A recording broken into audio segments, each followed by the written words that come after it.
शांति। आज आप सभी के समक्ष गुह्य रहस्य से भरी हुई बात भी और एक अति महत्वपूर्ण बात भी हम रखने जा रहे हैं।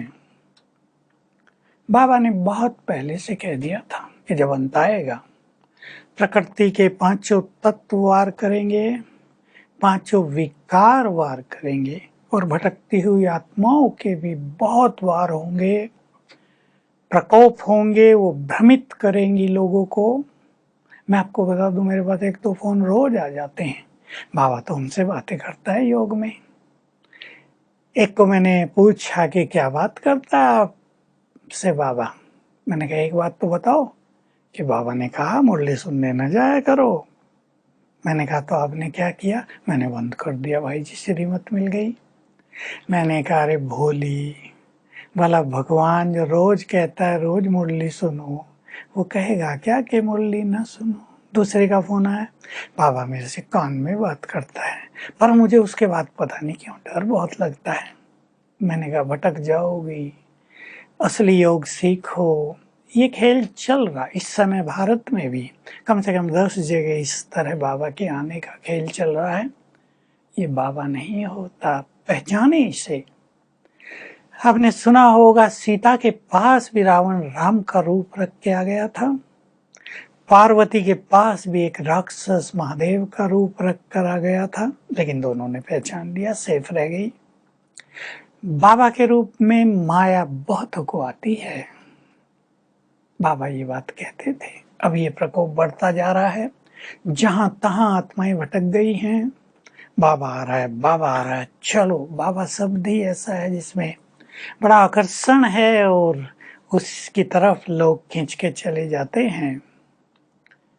मैं आपको बताऊं, जब अव्यक्त हुए बाबा, मैंने पहले दिन से अव्यक्त पाठ देखा है। बाबा जब अव्यक्त हुए और पहली बार 21 जनवरी को बाबा का आगमन हुआ गुलजार दादी के तन में। किसी को पता नहीं था कि बाबा आएगा। बाबा को तो भोग लगाया गया था और बाबा ने आकर यज्ञ की सारी व्यवस्थाएं दी। ऐसे ऐसे चलेगा यज्ञ, क्योंकि सब सोच रहे थे अब क्या होगा। फिर बाबा ने कहा बाप दादा आते रहेंगे, जिनको निमित्त आत्माएं नियुक्त करेंगे। निमित्त माना दीदी थी मनमोहिनी और दादी प्रकाशमणि। जिनको ये दोनों निमित्त आत्माएं नियुक्त करेंगी, उनके तन में बाप दादा आएंगे। वही चलता रहा। तीसरे रथ की तो बात ही नहीं थी। लोग हमसे पूछते अवश्य थे कि तीसरा रथ बाबा क्यों नहीं ले सकता। मैं तो स्पष्ट जानता हूं कि बाबा का आने का पाठ पूरा हो गया। अब वो कुछ बच्चों को ऐसा तैयार कर रहा है जो जय जयकार करेंगे बाबा की, इनके द्वारा साक्षात्कार होंगे, प्रत्यक्षता होगी। सोच लो जरा, बुद्धिमान आत्माओं से बात कर रहा हूं। भगवान ने जो यज्ञ रचा है उसे छोड़कर भला वो बाहर क्यों जाएगा। विचार कर लेना।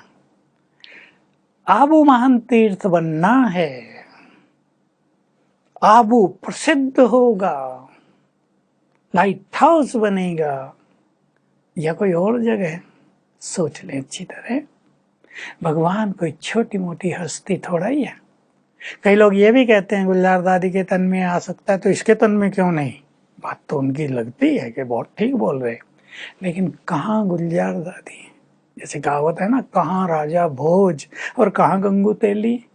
गुलजार दादी 7 जन्म की पवित्र आत्मा, सर्वश्रेष्ठ योगी, निर्मल सरल चित्त, जिसका ब्रेन पावरफुल। भगवान ऐसे वैसे के ब्रेन में आ सकता है क्या भला। वो सहन ही नहीं कर पाएंगे, ब्रेन ही फट जाएगा। तो सभी थोड़ा सा भ्रमित न हो। कईयों के तन में बाबा आते हैं, उनके तन में बहुत छोटी आयु से ही आत्माओं का प्रवेश होता रहता था। वो माध्यम थे आत्माओं के। अब उन्होंने कहना शुरू कर दिया शिव बाबा आता है। एक्टिंग भी वैसी करते हैं, मुरलियां तो हैं ही, कुछ भी सुना देते हैं। लेकिन भटक जाएंगी आत्माएं। मुझे लग रहा है अभी और भटकेंगे थोड़े ज्यादा लोग, और फिर एकदम हवा निकल जाएगी और सब सोचेंगे क्या हो गया। हमने देखा था 2-3 साल पहले महाराष्ट्र में एक हेमंत कुमार जी थे, शोर मच गया, भगवान आता है उनके तन में। मधुबन में तो आता नहीं, चलो ये मधुबन क्या है, चलो। 8 टीचर्स भी चली गई, डांस हो रहा है, रास हो रहा, ने बड़ी जगह भी दे दी।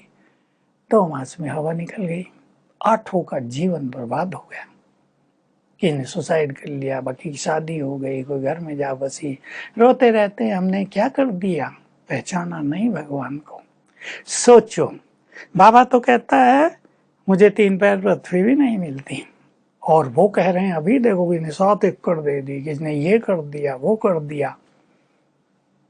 आत्माएं ये काम जरूर करा देती हैं, परमात्मा का ये काम नहीं होता, ब्रह्मा का ये काम नहीं होता है।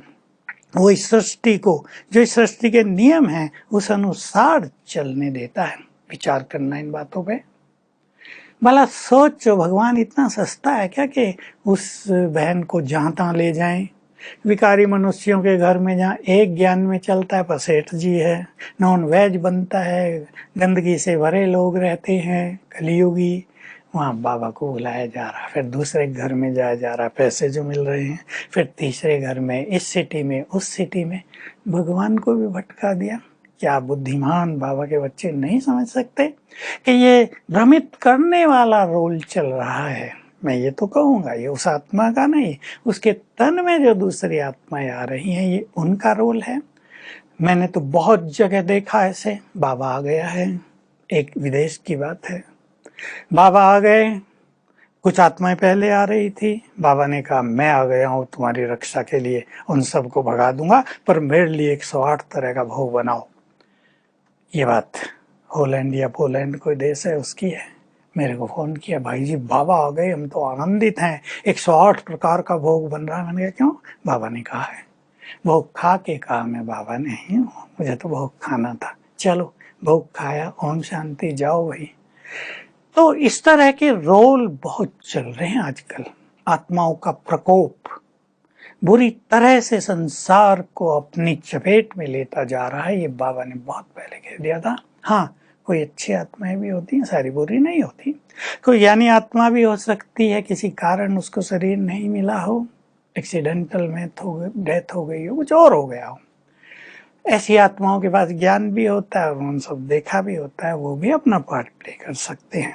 सब बुरे नहीं होते। ठीक है, मैं आप सभी को यही कहूँगा कि बुद्धिमान बने, अपना भाग्य बनाए। जो लोग ऐसा कहते हैं हमने तो बहुत तपस्या की है, मैं सोचा करता हूँ मैंने भी तो की है, पर मुझे बाबा के प्यार के, उसके मिलन के, उसके वरदानों के, उसकी दृष्टि के वतन में इतने सुंदर अनुभव हुए, तो कहीं मान लो सचमुच भी बाबा आ रहा हो, मेरी वहां जाने की इच्छा नहीं होती। अरे जो पाना था, 17 पानी थी, भगवान से मिलन के सुंदर अनुभव करने थे, हजारों बार कर लिए, अब भटकने की जरूरत नहीं।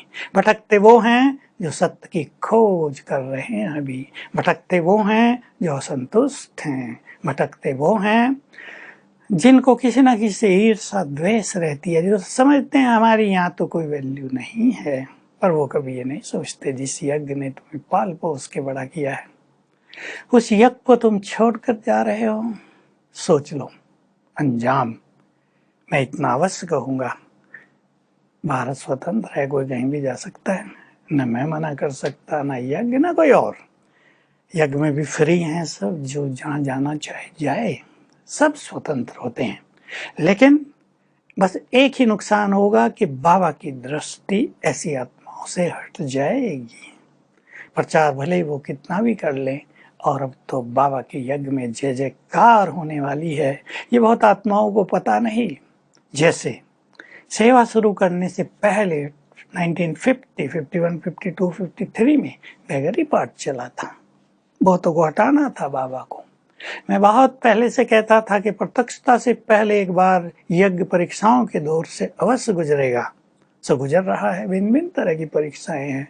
अब ऐसा तो नहीं होगा कि अनाज ही न मिले, दाल न मिले, सब्जी न मिले, लेकिन भिन्न भिन्न परीक्षाएं, निश्चय की परीक्षा, अनेक संशय में आ रहे, क्या होगा, अनेकों को इनसिक्योर फीलिंग हो रही है, क्या होगा हमारा यज्ञ में, हम सुरक्षित नहीं है तो भाग रहे हैं। ये परीक्षाओं का समय है, अपने को स्ट्रांग बनाना है और कहीं भी भ्रमित नहीं होना है, ताकि आप बाबा की छत्र छाया में रह सकें और आने वाले समय में हीरो पार्ट बजा सकें। ओम शांति।